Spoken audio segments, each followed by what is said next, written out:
പരിശുദ്ധമായ ജമാദുൽ ഉഖ്റ മാസത്തിന്റെ 4ാമത്തെ വെള്ളിയാഴ്ച ദിവസമാണ് ഇന്ന്. വിശുദ്ധമായ ഖുർആനിൽ ഒരുപാട് സൂറത്തുകളും ആയത്തുകളൊക്കെ ഉണ്ടല്ലോ, നമ്മൾ അത് പലതും ഓതാറുള്ളതാണ് നിത്യമായി. ഇന്നിവിടെ പറയാൻ ഉദ്ദേശിക്കുന്നത് വിശുദ്ധമായ ഖുർആനിൽ നിന്നും നമ്മൾ നിത്യമായി ഇന്നു മുതൽ ഓതിയാൽ സ്വർഗം നമുക്ക് കിട്ടുന്ന ഉറപ്പാകുന്ന ചില സൂറത്തുകളും ചില ആയത്തുകളുമുണ്ട്. പല ആളുകൾക്കും ഇത് അറിയില്ല, ചില ആളുകൾക്ക് അറിയാം. അറിവുള്ളവർക്ക് അവരുടെ അറിവ് വർദ്ധിപ്പിക്കാനും അറിവില്ലാത്തവർക്ക് ഈ അറിവ് കിട്ടാനും ഇൻഷാ അല്ലാഹ് ഈ വീഡിയോ അവസാനം വരെ കണ്ടു നോക്കണേ. വിശുദ്ധമായ ഖുർആൻ ഓതുമ്പോൾ ഒരുപാട് സംശയങ്ങൾ പല ആളുകൾക്കുമുണ്ട്. ഖുർആൻ ഓതുന്ന സമയത്തുള്ള ഒരുപാട് സംശയങ്ങളുണ്ട്. അതല്ലാതെ ഖുർആൻ ഓതുന്ന ആ ഒരു സാഹചര്യത്തിൽ പല സംശയങ്ങൾ. ഉസ്താദെ, ഔറത്ത് മറക്കാതെ ഖുർആൻ ഓതാമോ?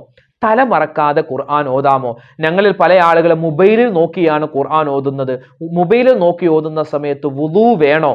അതുപോലെ തന്നെ ഖുർആൻ ഓതുന്ന സമയത്ത് കാല് നീട്ടി വെക്കാമോ? ഞങ്ങൾക്ക് കാല് വേദനയാ, കാലില് ഇപ്പോ മരവിപ്പാണ്, അതുപോലെ തന്നെ കാലിന് മുട്ടിന് തേയ്മാനമാണ്, ആ സമയത്ത് കാല് നീട്ടി വെച്ചാണ് ഓതാൻ പറ്റുക. അങ്ങനെ കാല് നീട്ടി വെച്ച് ഖുർആൻ ഓതാൻ പറ്റുമോ? അതുപോലെ തന്നെ ഖുർആൻ നജസ് പറ്റിയ വസ്ത്രം ധരിച്ചുകൊണ്ട് ഞങ്ങൾക്ക് ഖുർആൻ ഓതാൻ പറ്റുമോ? വുളു ഇല്ലാതെ ഖുർആൻ തൊടാൻ പറ്റുമോ? എന്നിങ്ങനെ ഒരുപാട് സംശയങ്ങൾ ഖുർആൻ ഓതുന്നതുമായി ബന്ധപ്പെട്ടുണ്ട്. ഇൻഷാ അല്ലാഹ് അതിന്റെ എല്ലാം കൃത്യമായ ഉത്തരം നമുക്ക് ഇന്നത്തെ ക്ലാസ്സിലൂടെ പഠിച്ചെടുക്കാം. ഈ വീഡിയോ മറ്റുള്ളവർക്ക് കൂടി എത്തിച്ചു കൊടുക്കണം. അള്ളാഹു നമ്മളെ അനുഗ്രഹിക്കട്ടെ. അസ്സലാമു അലൈക്കും വറഹ്മത്തുള്ളാഹി തആല വബറകാതു. ബിസ്മില്ലാഹിർ റഹ്മാനിർ റഹീം. അൽഹംദുലില്ലാഹി റബ്ബിൽ ആലമീൻ. അഊദു ബികലിമാത്തില്ലാഹി തമ്മാത്തി മിൻ കുല്ലി ശൈത്വാനിൻ വഹമ്മത്തിൻ വമിൻ കുല്ലി ഐനിൻ ലാമ. എൻ്റെ ശബ്ദം ശ്രവിക്കുന്ന പ്രിയം നിറഞ്ഞ ഉമ്മമാരെ, ഉപ്പമാരെ, സഹോദരിമാരെ, സഹോദരങ്ങളെ, കരുണാവാരിധിയായ പടച്ച റബ്ബ് നമുക്കെല്ലാവർക്കും ആഫിയത്തും ആരോഗ്യവും ദീർഘായുസ്സും നൽകി അനുഗ്രഹിക്കുമാറാവട്ടെ. ജീവിക്കുന്ന കാലത്തോളം അള്ളാഹുവിനും അവന്റെ റസൂലിനും പൊരുത്തമുള്ള നല്ല ഒരു ജീവിതം കരുണാവാരിധിയായ പടച്ചവൻ നമുക്ക് നൽകുമാറാവട്ടെ. എപ്പോഴാണോ നമുക്ക് അള്ളാഹു മരണം വിധിച്ചിട്ടുള്ളത്, മരിക്കുന്ന സമയത്ത് ഈമാൻ സലാമത്തായി എല്ലാവരോടും പൊരുത്തം ചോദിച്ച് ആരോടും പിണക്കങ്ങളില്ലാതെ, കടങ്ങളില്ലാതെ, ആരോടും ഒരു വെറുപ്പില്ലാതെ, വിദ്വേഷമില്ലാതെ, ആർക്കും നമ്മളോടൊരു വെറുപ്പില്ലാതെ, വിദ്വേഷമില്ലാതെ നല്ല ഒരു അവസ്ഥയിൽ മരണപ്പെടാൻ അള്ളാഹു തആല, നല്ലത് പറഞ്ഞു മരണപ്പെടാൻ, നല്ലൊരു ദിവസത്തിൽ മരണപ്പെടാൻ അള്ളാഹു തആല നമുക്ക് തൗഫീക്ക് നൽകി അനുഗ്രഹിക്കുമാറാവട്ടെ. അതിന് നമ്മുടെ ഈ സദസ്സ്, നമ്മുടെ ഈ ഒരു ക്ലാസ്, നമ്മൾ ഈ പറയുന്ന ക്ലാസ്സിൽ പറയുന്ന ഓരോ കാര്യങ്ങളും അള്ളാഹു തആല അതിന് കാരണമാക്കട്ടെ. ആമീൻ യാ റബ്ബൽ ആലമീൻ. ഇന്ന് പരിശുദ്ധമായ വെള്ളിയാഴ്ച ദിവസമാണ്. പരിപാവനമായ ജമാദുൽ ആഖിർ മാസത്തിന്റെ 4ാമത്തെ വെള്ളിയാഴ്ച ദിവസത്തിലാണ് നമ്മൾ എല്ലാവരും ഉള്ളത്. നമുക്കറിയാം, ഇന്ന് വെള്ളിയാഴ്ച ദിവസത്തിന്റെ ഓരോ ശ്രേഷ്ഠതയൊക്കെ പണ്ട് നമ്മൾ ഓരോ വീഡിയോയിലും പറഞ്ഞിട്ടുണ്ട്. വെള്ളിയാഴ്ച ചെയ്യേണ്ട കാര്യങ്ങൾ അങ്ങനെയാണ് ഇങ്ങനെയാണെന്നൊക്കെ പറഞ്ഞിട്ടുണ്ട്. അത് ഇനി ആവർത്തിക്കുന്നില്ല. പരിശുദ്ധമായ വെള്ളിയാഴ്ച ദിവസം വരുമ്പോൾ സാധാരണ ദിവസത്തേക്കാൾ കൂടുതലായി നമ്മൾ സ്വലാത്തുകൾ ചൊല്ലുന്നുണ്ട്, ചൊല്ലണം. അതുപോലെ തന്നെ നമ്മൾ ഖുർആൻ ഓതുന്നുണ്ട്, ഖുർആൻ ഓതണം. ദിക്റുകൾ പറയുന്നുണ്ട്, ദിക്റുകൾ പറയണം. സ്വതക്കകൾ ചെയ്യുന്നുണ്ട്, സ്വതക്കകൾ ചെയ്യണം. ഇൻഷാ അല്ലാഹ് ഇന്ന് നമ്മൾ പറയാൻ ഉദ്ദേശിക്കുന്നത് വിശുദ്ധമായ ഖുർആൻ. നമ്മളൊക്കെ ഖുർആൻ ഓതുന്നവരാണ്. ഈ ഖുർആൻ ഓതുമ്പോൾ ഒരുപാട് പേർക്ക് പല സംശയങ്ങളുണ്ട്. ഖുർആൻ ഓതുന്നതുമായി ബന്ധപ്പെട്ട് ചില സംശയങ്ങൾ. തജ്വീദിന്റെ നിയമങ്ങളല്ല പറഞ്ഞത്. തജ്വീദിന്റെ നിയമങ്ങൾ ഒരുപാട് സംശയങ്ങളുണ്ട്. അവിടെ ഇൽഹാർ ആണോ, അവിടെ ഇഖ്ഫ ആണോ, ഇവിടെ മണിച്ചാണോ ഓതേണ്ടത്, ഇവിടെ നീട്ടിയാണോ ഓതേണ്ടതെന്നൊക്കെ ഒരുപാട് സംശയങ്ങളുണ്ട് ഖുർആൻ ഓതുന്നതുമായി ബന്ധപ്പെട്ട്. ഇൻഷാ അല്ലാഹ് മറ്റൊരു അവസരത്തിൽ ഖുർആനിന്റെ പാരായണ മര്യാദകൾ നമുക്ക് വിശദമായിട്ട് സംസാരിക്കാം. ഇന്ന് അതല്ലാതെ ഇപ്പൊ നമ്മുടെ ചാനലിൽ തന്നെ ഒരുപാട് ഖുർആൻ ഓതുന്നതുമായി ബന്ധപ്പെട്ട്, ഖുർആൻ ഓതുമ്പോൾ ശ്രദ്ധിക്കേണ്ട കാര്യങ്ങൾ എന്നൊക്കെ പറഞ്ഞ ഒരുപാട് വീഡിയോകൾ നമ്മൾ പറഞ്ഞിട്ടുണ്ട്. അതിൻ്റെയൊക്കെ താഴെ ഒരുപാട് സഹോദരിമാരും സഹോദരങ്ങളും കമന്റ് എഴുതിയിട്ടുണ്ട്. അതിൽപ്പെട്ട ഒരുപാട് കമന്റുകൾ ശ്രദ്ധയിൽപ്പെട്ടു. പല ആളുകളും ആവർത്തിച്ച് ചോദിച്ച ചില കമന്റുകൾ, അതിന്റെ മറുപടി ഇൻഷാ അല്ലാഹ് ആദ്യം തന്നെ പറയുകയാണ്. വിശുദ്ധമായ ഖുർആൻ അല്ലെ, ഖുർആൻ നമുക്കറിയാം അൽഹംദുലില്ലാഹ് അള്ളാഹു മുഅ്മിനീങ്ങളായ നമുക്ക് നൽകിയിട്ടുള്ള ഏറ്റവും വലിയ അനുഗ്രഹമാണ്. സ്വർഗം കാത്തിരിക്കുന്ന ഒരു വിഭാഗത്തെ പറ്റി നബി സല്ലല്ലാഹു അലൈഹി വസല്ലമ തങ്ങൾ പരിചയപ്പെടുത്തിയത് താലിൽ ഖുർആൻ, ഖുർആൻ ഓതുന്നവരെ സ്വർഗം ഇങ്ങനെ കാത്തിരിക്കുമെന്നാണ്.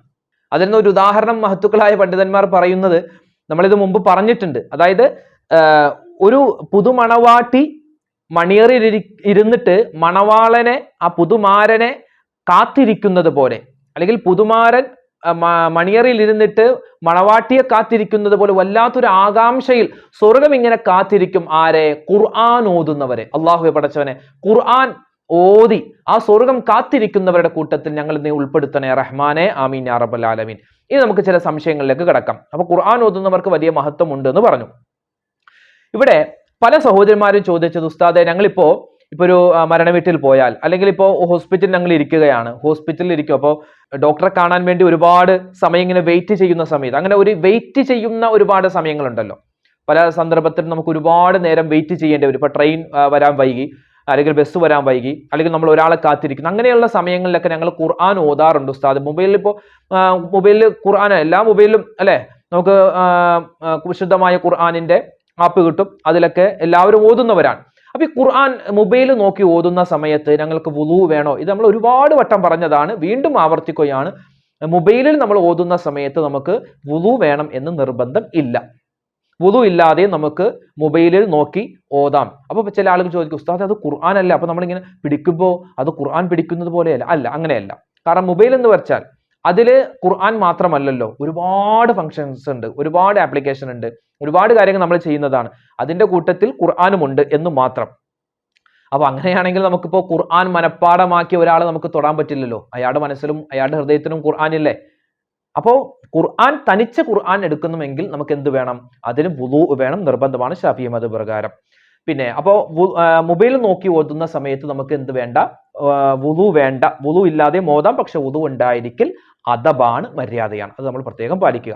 പിന്നെ അപ്പോൾ സ്ക്രീനിൽ നമുക്ക് ഇങ്ങനെ തൊടുന്ന സമയത്ത്, ഇപ്പോൾ നമ്മൾ ഒരു പേജ് ഓതിയിട്ട് അടുത്ത പേജിലേക്ക് മറിക്കുന്ന സമയത്ത് അല്ലെങ്കിൽ ക്ലിക്ക് ചെയ്യുന്ന സമയത്ത് ഈ ഖുർആനിൽ തൊടുമ്പോൾ, ആ സ്ക്രീനിൽ തൊടുമ്പോൾ എന്തെങ്കിലും പ്രശ്നമുണ്ടോ? അങ്ങനെ പ്രശ്നമൊന്നുമില്ല. അപ്പൊ അങ്ങനെ എന്തെങ്കിലുമൊക്കെ ഒരു വസ്വാസ്, ഒരു സൂക്ഷ്മത വേണമെന്ന് താല്പര്യമുള്ളവരെന്ത് ചെയ്യുക? വുളു എടുത്തിട്ട് ഓതുക കേട്ടോ. വുളു അത് നിത്യമാക്കി കൊണ്ട് നടക്കുക. ഖുർആൻ ഓതുന്ന സമയത്ത് വുളുവോടുകൂടി ഓതിയാൽ അത് വലിയ ഖൈറാണ്. പറഞ്ഞു വന്ന് മൊബൈലിൽ ഓതാൻ വേണ്ടി നമുക്ക് എന്താണ്? വുളുവിന്റെ ആവശ്യമില്ല. വുളു ഇല്ലാതെയും ഓതാവുന്നതാണ്. പിന്നെ മറ്റൊരു സംശയമാണ് ഉസ്താദെ, ഈ ഖുർആൻ ഓതുന്ന സമയത്ത് ഔറത്ത് മറക്കണോ? അല്ലെ, സ്ത്രീകൾ അവരുടെ ഔറത്ത്, പുരുഷന്മാർ അവരുടെ ഔറത്ത്, ആ ഔറത്ത് മറച്ചിട്ട് വേണോ ഖുർആൻ ഓതാൻ? ഖുർആൻ ഓതുന്ന സമയത്ത് ഔറത്ത് മറക്കണം എന്ന് നിർബന്ധം ഇല്ല. എന്നാൽ അതിന്റെ കൂടെ ചേർത്ത് പറയട്ടെ, ഏറ്റവും വലിയ മര്യാദ ഔറത്ത് മറച്ച് ഓതലാണ്. ഔറത്ത് മറച്ച് ഓതലാണ് ഏറ്റവും ഖുർആനോട് കാണിക്കുന്ന ഏറ്റവും വലിയ മര്യാദയാണ്. അല്ലെ, മര്യാദ, അദബ് എന്ന് പറയില്ല, അദബ്. മര്യാദ ഇല്ലെങ്കിൽ നമ്മുടെ എന്താ പറയാ, ഇബാദത്തുകൾക്ക് കോട്ടം സംഭവിക്കുമെന്നാണ്. അപ്പൊ ഏറ്റവും വലിയ മര്യാദ എന്ന് പറഞ്ഞാൽ നമ്മളിപ്പോ അങ്ങനെ ഓതാറില്ല അല്ലെ ഖുർആൻ. അത് നമ്മുടെ ഔറത്തൊക്കെ വെളിവാക്കിയിട്ട് നമ്മൾ അങ്ങനെ ഓതാറില്ല. എത്ര ഖുർആനോട് ഖുർആൻ ഏത് സമയത്ത് ആരോദിയാലും ഒരു അത്യാവശ്യം ഖുർആനോട് ഒരു ഇഷ്ടമുള്ള ആളാണെങ്കിൽ അയാൾ എന്ത് ചെയ്യും? ആണാവട്ടെ പെണ്ണാവട്ടെ, അത് ഔറത്ത് മറച്ചിട്ടേ ഓതാറുള്ളൂ. അപ്പൊ ഓതുന്ന സമയത്ത് എന്ത് വേണം? ഔറത്ത് മറക്കണം. അത് നിർബന്ധമല്ല, അത് ഖുർആനോട് കാണിക്കുന്ന മര്യാദയാണ്, അദബാണ്. അത് നമ്മൾ മനസ്സിലാക്കുക. പിന്നെ ചില ഉമ്മമാര് സംശയം ചോദിക്കാറുണ്ട്, സാധേ ഞങ്ങൾ തലയിൽ തട്ടമില്ലാതെ ഖുർആൻ ഓതാമോ? തട്ടമില്ലാതെ ഖുർആൻ ഓതുന്നത് കൊണ്ട് കുഴപ്പമൊന്നുമില്ല. തട്ടമിട്ടേ ഖുർആൻ ഓതാവൂ, അങ്ങനെയൊന്നും നിർബന്ധമില്ല. പക്ഷേ ഞാൻ വീണ്ടും പറയുന്നു, അദബ്, മര്യാദ. ഖുർആൻ എന്ന് പറഞ്ഞാൽ വെറൊരു പുള്ളകളിയല്ലല്ലോ അല്ലെ, വെറുതെ ആരോ എഴുതിയ ഒരു കിതാബ്, ഒരു ഗ്രന്ഥം, അതൊന്നുമല്ല. അത് അള്ളാഹുവിന്റെ വചനമാണ്. മുത്തുനബി സല്ലല്ലാഹു അലൈഹി വസല്ലമ തങ്ങൾ നമുക്ക് പഠിപ്പിച്ചു നൽകിയ മണിമുത്തുകളാണ് വിശുദ്ധമായ ഖുർആൻ. അതുകൊണ്ട് ആ ഖുർആൻ ഓതുമ്പോൾ ആ ഖുർആൻ എടുക്കുമ്പോൾ, ഖുർആൻ ഓതുമ്പോൾ വലിയ മര്യാദ നമ്മൾ പാലിക്കേണ്ടതുണ്ട്. അപ്പോൾ ഈ ഔറത്ത് മറക്കലും തലമറക്കലൊക്കെ എന്തിൽപ്പെട്ടതാണ്? ഖുർആനോട് കാണിക്കുന്ന അദബിൽപ്പെട്ടതാണ്. മറ്റൊരു സംശയമാണ് ഉസ്താദെ, ഖുർആൻ ഓതുന്ന സമയത്ത് കാല് നീട്ടി ഓതാമോ? കാല് നീട്ടി വെക്കാമോ? ചില ഉമ്മമാർക്കൊക്കെ ഇങ്ങനെ ഒരുപാട് നേരം ഖുർആൻ ഓതാൻ ഈ കസേരയിലൊക്കെ ഇരുന്ന് ഓതുന്ന സമയത്ത് കാലിന് നീര് വരും, കാലിങ്ങനെ താത്തിയിടുമ്പോൾ. അപ്പോൾ ആ സമയത്ത് ഞങ്ങൾക്ക് കാല് നീട്ടി വെച്ച് ഓതാമോ ഉസ്താദെ? കാല് നീട്ടി വെച്ച് ഓതുന്നത് കൊണ്ട് കുഴപ്പമില്ല, ആവശ്യമുള്ളവർക്ക് മാത്രം. അതായത് കാല് നല്ല നീര് വരും, കാല് നല്ല വേദനയുണ്ട്, അപ്പോൾ ഇങ്ങനെ മടക്കി തഹിയ്യാത്തിൽ ഇരിക്കുന്നത് പോലെയൊന്നും നമുക്ക് ഇരുന്ന് ഓതാൻ പറ്റില്ല. അപ്പൊ എന്ത് ചെയ്യാം? കാല് നമുക്ക് നീട്ടാം. പക്ഷെ നീട്ടുന്ന സമയത്ത് കാല് നമ്മൾ പൂർണ്ണമായും മറച്ചു വെക്കണം. ചില ആളുകൾ കാലിങ്ങനെ നീട്ടി വെച്ചിട്ട് ഓതാം, അങ്ങനെയല്ല. അത് വലിയൊരു ഖുർആനോട് കാണിക്കുന്ന ഏറ്റവും വലിയൊരു നിഷേധം എന്ന് തന്നെ പറയാം. കാല് നീട്ടി വെച്ച് ഓതാം. ആർക്ക്? ആ ബുദ്ധിമുട്ടിന്റെ സാഹചര്യത്തിൽ. അത് വെറുതെ ഓതുന്ന സമയത്ത് കാലിങ്ങനെ നീട്ടി ആട്ടി അങ്ങനെയൊന്നുമല്ല, അത് പറ്റില്ല. അപ്പോൾ ഇനി അഥവാ കാല് നീട്ടി ഓതുകയാണെങ്കിൽ, ആ ലൊറൂറത്തിന്റെ ബുദ്ധിമുട്ടിന്റെ സാഹചര്യത്തിൽ കാല് നീട്ടി ഓതുകയാണെങ്കിൽ കാലെന്ത് പൂർണ്ണമായും ഒരു തുണി എന്തെങ്കിലും വെച്ച് മറച്ചിട്ട് ഓതണേ. ഇത് ഫുഖഹാക്കൾ പറഞ്ഞതാണ്. 2 അഭിപ്രായമുണ്ട്. ഇതിൽ നമുക്ക് എളുപ്പമുള്ളത് സ്വീകരിക്കാം കേട്ടോ. അപ്പൊ ഈ കാര്യം പ്രത്യേകം ശ്രദ്ധിക്കണേ. കാല് നീട്ടി ഓതുമ്പോൾ പ്രത്യേകം ശ്രദ്ധിക്കണം. എന്ത് ചെയ്യണം? കാല് നീട്ടി ഓതാതിരിക്കലാണ് വേണ്ടത്. ഇപ്പൊ പല ആളുകൾക്ക് ഇപ്പൊ കാലുവേദന, മുട്ടിന് തേയ്മാനം ഒക്കെ ആവുമ്പോൾ എന്ത് ചെയ്യും? കാല് നീട്ടിയേ ഇരിക്കാൻ പറ്റൂ. അങ്ങനത്തെ ഒരു സാഹചര്യമാണ്. നിസ്കരിക്കുന്നത് തന്നെ ഒരു കണക്കിനാണ്. അപ്പൊ പിന്നെ ഖുർആൻ ഓതുന്ന സമയത്ത് ഞങ്ങൾക്ക് പാടാണ് ഉസ്താദെ, ഈ കുറെ നേരം യാസീൻ ഓതുമ്പോൾ അല്ലെങ്കിൽ ഞങ്ങൾക്ക് കഹഫ് ഓതുന്ന സമയത്ത് കാലിങ്ങനെ കസേരയിൽ ഇരുന്ന് ഓതുന്ന സമയത്ത് ഇങ്ങനെ കാല് താത്തിയിടാൻ, കാലിങ്ങനെ താത്തിയിടുമ്പോൾ തൂക്കിയിടുമ്പോൾ വലിയ പ്രയാസമാണ്, നീര് വരും. അങ്ങനെയുള്ള സാഹചര്യത്തിൽ എന്താ, നമുക്ക് കാല് നീട്ടി ഓതാം. ഓതുന്ന സമയത്ത് നമ്മുടെ കാലുകൾ എന്ത് വെക്കാം? തുണി കൊണ്ടോ എന്തെങ്കിലും എന്തുകൊണ്ട് മൂടി വെച്ചിട്ട് വേണം ഓതാൻ. അത് മറച്ചു വെച്ചിട്ട് വേണം ഓതാൻ. പിന്നെ കിബിലയിലേക്ക് കാല് നീട്ടാമോ എന്ന് ചോദിക്കുന്നുണ്ട്. കിബിലയിലേക്ക് കാല് നീട്ടാമോ? കിബിലയിലേക്ക് കാല് നീട്ടുന്നത് കൊണ്ട് കുഴപ്പമില്ല. പിന്നെ ഈ കാല് നീട്ടുന്ന സമയത്ത് പ്രത്യേകം ശ്രദ്ധിക്കുന്നത്, ഈ ഖുർആൻ, ഇപ്പൊ നമ്മുടെ മുന്നിൽ ഖുർആൻ ഇരിക്കുന്നു. ആ ഖുർആനിന്റെ നേരെ കാല്, ഇപ്പൊ ഇത് ഖുർആനാണ്, വിശുദ്ധമായ ഖുർആനാണ് ഇത്. ഒരു ഉദാഹരണം പറയാം, ഖുർആനാണിത്. ഈ ഖുർആനിന്റെ നേരെ കാല് നീട്ടാൻ പാടില്ല. ഖുർആനിന്റെ നേരെ കാല് നീട്ടാൻ പാടില്ല. അത് ഹറാമാണെന്ന് പോലും പറഞ്ഞ പണ്ഡിതന്മാരുണ്ട്. ഖുർആനോട് കാണിക്കുന്ന ഏറ്റവും വലിയൊരു മര്യാദകേടാണ് ഖുർആനിന് നേരെ കാല് നീട്ടുക എന്ന് പറഞ്ഞാൽ. അത് പാടില്ല കേട്ടോ. പക്ഷെ എന്ത് ചെയ്യാം? നമുക്ക് കിബിലക്ക് മുന്നിട്ട് കാല് നീട്ടാവുന്നതാണ്. കിബിലയിലേക്ക് മുന്നിട്ട് കാല് നീട്ടാം, കുഴപ്പമില്ല. കിബിലക്ക് കാല് നീട്ടിയെന്ന് പറഞ്ഞപ്പോൾ പ്രശ്നമൊന്നും വരുന്നില്ല. പിന്നെ മറ്റൊരു സംശയമാണ്, ഉസ്താദെ, നജസ് പറ്റിയ വസ്ത്രം ധരിച്ചുകൊണ്ട് ഖുർആൻ ഓതാമോ? നജസ് പറ്റിയ വസ്ത്രം ധരിച്ചപ്പോ നമുക്ക് ഉളു ഉണ്ട്. ഉളു ഉണ്ടായിരിക്കെ നമ്മുടെ ധരിച്ചിരിക്കുന്ന വസ്ത്രത്തിൽ എന്തെങ്കിലും ഒരു നജസ് പറ്റിയാൽ ആ വസ്ത്രം കൊണ്ട് നമുക്ക് എന്ത് ചെയ്യാം? ഖുർആൻ ഓതാം. അതിന് തടസ്സമൊന്നുമില്ല. കാരണം ശുദ്ധി ഉണ്ടാവുക, അതായത് നമുക്ക് ചെറിയ അശുദ്ധിയിൽ നിന്നും വലിയ അശുദ്ധിയിൽ നിന്നും ശുദ്ധിയാവുക, അതുണ്ടാവണം. ഖുർആൻ ഓതണമെങ്കിൽ അത് വേണം. ഖുർആൻ ഓതണമെങ്കിൽ വലിയ അശുദ്ധിയിൽ നിന്ന് ശുദ്ധിയാവണം.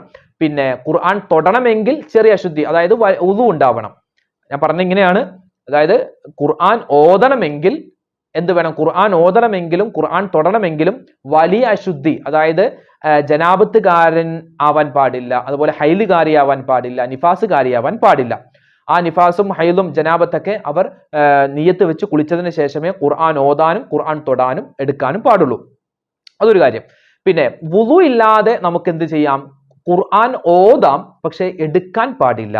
ഇവിടെ ചോദിച്ചത് നജസായ വസ്ത്രം ധരിച്ചുകൊണ്ട് ഖുർആൻ ഓതാമോ? നജസായ വസ്ത്രം ധരിച്ചുകൊണ്ട് ഖുർആൻ ഓതുന്നതിനെ കൊണ്ട് കുഴപ്പമൊന്നുമില്ല. പക്ഷേ വീണ്ടും പറയുന്നു, അദബ്, മര്യാദ, നജസ് ഉണ്ടെങ്കിൽ അത് കഴുകി കളയുകയോ അല്ലെങ്കിൽ മറ്റു വസ്ത്രം ധരിച്ചിട്ട് ഓതുകയോ ആണ് വേണ്ടത്. കാരണം ഇത് അള്ളാഹുവിന്റെ കലാമാണ്. അപ്പൊ ഏകദേശം സംശയങ്ങൾക്കുള്ള മറുപടി ആയി എന്ന് വിശ്വസിക്കുകയാണ്. ഇനിയും ഖുർആൻ ഓതുന്നതുമായി ബന്ധപ്പെട്ട എന്തെങ്കിലും സംശയം ഉണ്ടെങ്കിൽ നിങ്ങൾ കമന്റിൽ എഴുതാം. ഇൻഷാ അല്ലാഹ് അത് വായിച്ച് അവസരം പോലെ അതിനുള്ള മറുപടി തരാവുന്നതാണ്. ഇനി മറ്റൊരു ചില ആളുകൾ ചോദിച്ച ഒരു കാര്യത്തിന്റെ ഒരു വിശദീകരണം തരുകയാണ്. വുളു ഇല്ലാതെ ഖുർആൻ എടുക്കാൻ പാടില്ല, ഓതാൻ പാടില്ല എന്നല്ല, വുളു ഇല്ലാതെ ഖുർആൻ എടുക്കാൻ പാടില്ല, തൊടാൻ പാടില്ല. ഷാഫിഈ മദ്ഹബ് പ്രകാരം നമുക്ക് എന്ത് വേണം? ഖുർആൻ തൊടണമെങ്കിൽ, ഖുർആൻ തൊടണമെങ്കിൽ, എടുക്കണമെങ്കിൽ നമുക്ക് എന്ത് ചെയ്യണം? ചുമക്കണമെങ്കിൽ വുളു വേണം, അത് നിർബന്ധമാണ്. എന്നാൽ ചില സാഹചര്യങ്ങളിൽ മഹത്തുക്കളായ പണ്ഡിതന്മാർ, അത് തുഹ്ഫയിലുണ്ട്, അതുപോലെ തന്നെ ഫത്ഹുൽ മുഈനിന്റെ വിശദീകരണ ഗ്രന്ഥങ്ങളിലും ഒക്കെ നമുക്ക് കാണുവാൻ പറ്റും. ഖുർആൻ വുളു ഇല്ലാതെ തൊടാൻ പറ്റുന്ന, സ്പർശിക്കാൻ പറ്റുന്ന ചില ലൊറൂറത്തിന്റെ ബുദ്ധിമുട്ടിന്റെ സാഹചര്യങ്ങളുണ്ട്. അതിൽപ്പെട്ട ഒന്നാണ്, ഞാൻ ഇപ്പോ ഈ ഖുർആൻ എടുത്ത് മാറ്റിയില്ല എങ്കിൽ ഖുർആൻ മുഴുവനും കത്തിപ്പോകും, കത്തിച്ചാരമായി പോകും എന്ന ഒരു സാഹചര്യം വന്നാൽ അയാൾ വുളു എടുത്തിട്ട് വരട്ടെ എന്ന് കാത്തു നിൽക്കേണ്ട. വുളു എടുത്തിട്ട് വരുമ്പോൾ ചിലപ്പോൾ ഖുർആൻ കത്തിപ്പോകും. അതുകൊണ്ട് ആ സമയത്ത് വുളു ഇല്ല എങ്കിലും ഖുർആൻ കത്തിപ്പോകും എന്നുള്ള സാഹചര്യമാണെങ്കിൽ ഖുർആൻ നമുക്ക് വുളു ഇല്ലാതെ നമുക്ക് എടുത്തു മാറ്റാൻ പറ്റും. മറ്റൊന്ന്, വിശുദ്ധമായ ഖുർആൻ അതൊരു വെള്ളത്തിൽ വീണ് അത് ഒഴുകിപ്പോകും. ഖുർആൻ വെള്ളത്തിൽ വീണ്, കായലിൽ വീണ്, കടലിൽ വീണ് അത് ഒഴുകിപ്പോകും. അങ്ങനെ ഒരു സാഹചര്യമാണ് എങ്കിൽ, വെള്ളത്തിൽ വീണ് അത് നശിച്ചു പോകും, അങ്ങനെയുള്ള സാഹചര്യമാണെങ്കിൽ എന്ത് ചെയ്യാം? വുളു ഇല്ലാത്ത സാഹചര്യത്തിൽ നമുക്ക് വുളു ഇല്ല എങ്കിൽ പോലും നമുക്കത് ആ ഒരു നശിച്ചു പോകും. അതുകൊണ്ട് അതിൽ നിന്നും ആ ഖുർആനിനെ രക്ഷപ്പെടുത്താൻ നമുക്ക് അത് വുളു ഇല്ലാതെയും നമുക്ക് എടുക്കാവുന്നതാണ്. പിന്നെ മറ്റൊന്ന്, നജസിൽ വീഴും. ഞാനിപ്പോ ഖുർആൻ എടുത്തില്ലെങ്കിൽ അത് ചാണകത്തിന്റെ പുറത്ത് വീഴും, അല്ലെങ്കിൽ അതെന്താണ് ഒരു മറ്റ് നജസിന്റെ പുറത്ത് വീഴും. അങ്ങനെയാണെങ്കിൽ എന്ത് ചെയ്യാം? നമ്മൾ ഒളു എടുത്തിട്ടൊക്കെ വരുമ്പോൾ അത് നജസ് വീണിട്ടുണ്ടാകും. അങ്ങനെയുള്ള സാഹചര്യമാണെങ്കിൽ നമുക്ക് എന്ത് ചെയ്യാം? വുളു ഇല്ലാതെ, അത് ആ ളുറൂറത്തിന്റെ ബുദ്ധിമുട്ടിന്റെ സാഹചര്യമായതുകൊണ്ട് നമുക്ക് അതെടുത്ത് മാറ്റാവുന്നതാണ്. മറ്റൊന്ന്, ഇത് ഇസ്ലാമിന്റെ ശത്രുക്കളുടെ കയ്യിലേക്ക് ഖുർആൻ പോകും. ശത്രുക്കൾ ഇങ്ങനെ വരികയാ, അവരുടെ കൈകളിലേക്ക് ഈ വിശുദ്ധമായ ഖുർആൻ കിട്ടിക്കഴിഞ്ഞാൽ അവർ അത് വലിച്ചു കീറും, അവർ അത് നശിപ്പിക്കും. അങ്ങനെയുള്ള സാഹചര്യമാണെങ്കിൽ അത് നമുക്ക് എന്ത് ചെയ്യാം? വുളു ഇല്ല എങ്കിൽ പോലും നമുക്കതെടുത്ത് മാറ്റി അത് സംരക്ഷിക്കാം. മറ്റൊരു സാഹചര്യമാണ്, ഇപ്പൊ നമ്മൾ നടന്നു പോകുന്ന സമയത്ത് ഒരു കുപ്പത്തൊട്ടിയിൽ അല്ലെങ്കിൽ റോഡിന്റെ സൈഡിലൊക്കെ വിശുദ്ധമായ ഖുർആൻ കിടക്കുകയാണ്.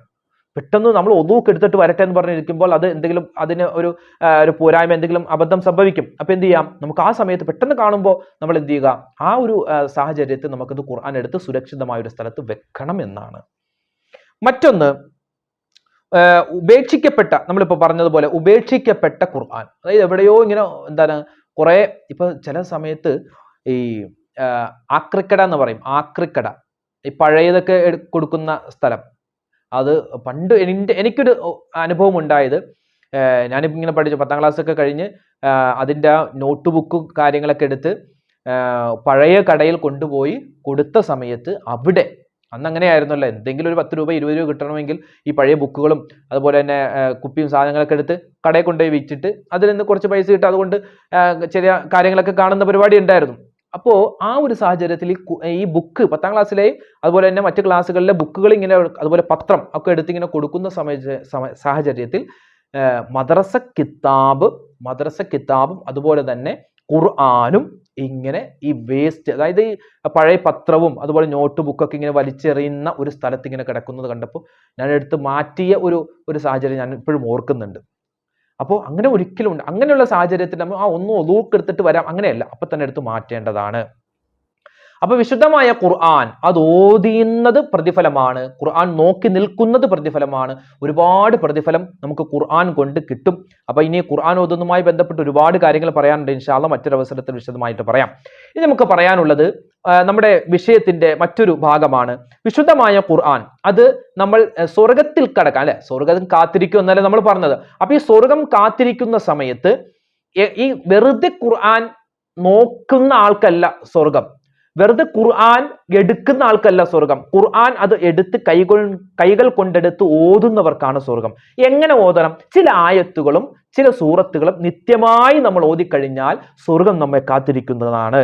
എങ്ങനെയാണ്? മഹത്തുക്കളായ പണ്ഡിതന്മാർ പറയുന്നു, നമുക്ക് വിശുദ്ധമായ ഖുർആനിൽ ചില സൂറത്തുകളും ചില ആയത്തുകളും ഉണ്ട്, അത് നിത്യമായി ഓതിക്കഴിഞ്ഞാൽ, ഇന്ന് പ്രത്യേകിച്ച് വെള്ളിയാഴ്ചയാണ്, ഇന്ന് മുതലുള്ള ദിവസങ്ങളിൽ നമുക്ക് നിത്യമായി ഓതാൻ പറ്റുന്ന ചില ആയത്തുകളും അതുപോലെ തന്നെ സൂറത്തുകളും ഇൻഷാ അല്ലാഹ് ചെറുതായിട്ടൊന്ന് പരിചയപ്പെടുത്തി തരാം. ഒന്നാമതായി ആദരവായ റസൂലുള്ളാഹി സ്വല്ലല്ലാഹു അലൈഹി വസല്ലമ തങ്ങൾ പറയുന്നു, അല്ലെ? നബി തങ്ങളുടെ ഹദീസിലൊക്കെ കാണാം, ഉമ്മുൽ ഖുർആൻ, ഖുർആനിന്റെ മാതാവ്, ഖുർആനിന്റെ ഉമ്മച്ചി, അല്ലെ? ഖുർആന്റെ ഉമ്മ ആരാണ്? അതേത് സൂറത്താണ്? സൂറത്തുൽ ഫാത്തിഹ. സൂറത്തുൽ ഫാത്തിഹ, അല്ലെ? എല്ലാ രോഗങ്ങൾക്കും ശിഫയാണെന്നാണ്, കണ്ണേറിന് ശിഫയാണ്. അതുപോലെ തന്നെ ഈ നിസ്കാരത്തിൽ നമ്മൾ ഓതുന്ന സമയത്ത് ഈ ഫാത്തിഹ സൂറത്ത് നല്ല ശ്രദ്ധയോടുകൂടി ഓതിയാൽ, സൂറത്തുൽ ഫാത്തിഹ നമ്മൾ അല്ലാഹു അക്ബർ കൈകെട്ടി എന്നിട്ട് സൂറത്തുൽ ഫാത്തിഹ നമ്മൾ നല്ല ശ്രദ്ധയോടുകൂടി ഓതിയാൽ തന്നെ ആ നിസ്കാരത്തിന് നമുക്കൊരു എന്താ പറയുക അലസത ഉണ്ടാവില്ലെന്നാണ്. നിസ്കാരത്തിൽ അലസത മാറ്റാൻ നിസ്കാരത്തിൽ സൂറത്തുൽ ഫാത്തിഹ ഒന്ന് കൃത്യമായി നിത്യമായി അത് ശ്രദ്ധയോടുകൂടി ഓതിയാൽ തന്നെ മതി. ഈ സൂറത്തുൽ ഫാത്തിഹയുടെ പ്രത്യേകത അതാണ്. എന്ത് കാര്യം നമ്മൾ ഉദ്ദേശിച്ച് ഓതിയാലും അത് അല്ലാഹു തആല ഖൈറാണെങ്കിൽ നമുക്ക് അടുപ്പിച്ചു തരുമെന്നാണ്. രോഗങ്ങൾ മാറാൻ, മന്ത്രിക്കാൻ, അല്ലെ? കണ്ണേറ്, സിഹർ അതുപോലുള്ള കാര്യങ്ങൾക്കൊക്കെ മന്ത്രിക്കാൻ നബി സല്ലല്ലാഹു അലൈഹി വസല്ലമ തങ്ങളെ ജിബ്രീൽ അലൈഹി സ്വലാത്തു വസ്സലാം മന്ത്രിച്ച, സ്വഹാബിമാർ പല ആളുകളെയും മന്ത്രിച്ച നമുക്ക് പല സംഭവങ്ങളും കാണാം. അപ്പോഴൊക്കെ ഈ സൂറത്തുൽ ഫാത്തിഹക്ക് പ്രാധാന്യമുണ്ടായിരുന്നു. അസാസുൽ ഖുർആൻ, ഖുർആനിന്റെ അടിത്തറ എന്ന് പോലും നമുക്ക് ഈ സൂറത്തുൽ ഫാത്തിഹയെ പറ്റി പറയുന്നതായി കാണാം. ഈ സൂറത്തുൽ ഫാത്തിഹ നബി സല്ലല്ലാഹു അലൈഹി വസല്ലമ തങ്ങൾക്ക് ഇറക്കി കൊടുത്ത സമയത്താണ് ഷെയ്ത്വാൻ, പിശാച്, അവൻ ആർത്തട്ടഹസിച്ച് ദുനിയാവിലൂടെ ഓടിയ ഒരു സന്ദർഭം അത് സൂറത്തുൽ ഫാത്തിഹ ഇറങ്ങിയ സമയമാണ്. സൂറത്തുൽ ഫാത്തിഹ കഴിഞ്ഞാൽ പിന്നെ വലിയ ശ്രേഷ്ഠതയുള്ള സൂറത്തുകൾ ഒരുപാടുണ്ട്. അതിൽപ്പെട്ടതാണ് സൂറത്തുൽ ഇഖ്ലാസ്, അല്ലെ? ഖുൽ ഹുവല്ലാഹു അഹദ്. ഇത് ഓതാത്ത ഒരു ദിവസം പോലും ഉണ്ടാവരുത്. സൂറത്തുൽ ഇഖ്ലാസ്, സൂറത്തുൽ ഫലക്ക്, സൂറത്തുൻ നാസ്, ഇത് ഏതെങ്കിലും ഒരു വഖത്ത് നിസ്കാരങ്ങൾക്ക് ശേഷം നമ്മൾ നിസ്കാരത്തിൽ ഓതുന്നതല്ലാതെ എക്സ്ട്രാ ആയി നമ്മൾ എന്ത് ചെയ്യുക, ഒരു സൂറത്തുൽ ഫാത്തിഹ, 3 ഇഖ്ലാസ്, ഖുൽ ഹു അല്ലാഹു അഹദ്, അതുപോലെ സൂറത്തുൽ ഫലക്ക്, സൂറത്തുൽ നാസ്, ഇതൊക്കെ ഓതിയിട്ട് നമ്മുടെ കൈകളിങ്ങനെ എടുത്ത് എന്ന് പറഞ്ഞ് നമ്മൾ മന്ത്രിച്ച് നമ്മുടെ മുഖത്തും അതുപോലെ ശരീരത്തൊക്കെ ഒന്ന് തടവിയാൽ അതൊരു റാഹത്തും ഒരു സന്തോഷവുമാണ്. നമ്മുടെ എന്താ പറയാ, ഒരു മാനസികമായ ഉല്ലാസത്തിന്, മാനസികമായ ടെൻഷനുകൾ കുറയാൻ അതൊരു കാരണമാണ്. ഇല്ല, കണ്ണേറ്, വസുവാസ്, അതുപോലെ തന്നെ അതുപോലുള്ള ശൈത്വാൻ പരമായ ഉപദ്രവങ്ങൾ, ഈ ചെറിയ കുട്ടികൾക്കുള്ള കണ്ണേറ്, അതിനെ തൊട്ടെല്ലാം വലിയ കാവൽ കിട്ടുന്ന സൂറത്തുകളാണ് സൂറത്തുൽ ഫാത്തിഹ, സൂറത്തുൽ ഇഖ്ലാസ്, സൂറത്തുൽ ഫലക്ക്, സൂറത്തുൽ നാസ്. അതുപോലെ തന്നെ വലിയ ശ്രേഷ്ഠതയുള്ളതാണ് ആയത്തുൽ കുർസിയെ, നമ്മൾ നിസ്കാരങ്ങൾക്ക് ശേഷം ഓതുന്നതാണ്. ഇതൊക്കെ നിത്യമായി കൊണ്ടുപോയാൽ തന്നെ നമുക്ക് സ്വർഗത്തിൽ വലിയ പദവിയിൽ നമുക്ക് വിരാജിക്കാൻ പറ്റും. അല്ലാഹു തആല തൗഫീഖ് നൽകുമാറാവട്ടെ. അപ്പോൾ ആയത്തുൽ കുർസി, അതുപോലെ ആമന റസൂൽ, ഇതിന്റെയൊക്കെ ഈ ആമന റസൂലുടെ അതുപോലെ തന്നെ ആയത്തുൽ കുർസിന്റെയൊക്കെ ഒരുപാട് ശ്രേഷ്ഠതകൾ അത് മാത്രം വിശദീകരിച്ച് നമ്മൾ പല വീഡിയോയും പറഞ്ഞിട്ടുണ്ട്. അതുകൊണ്ടാണ് അങ്ങോട്ടൊന്നും കടക്കാത്തത്. അപ്പൊ നമ്മൾ നിത്യമായി ഓതേണ്ട ചില സൂറത്തുകളാണ് പറഞ്ഞു വരുന്നത്, ആയത്തുകളാണ് പറയുന്നത്.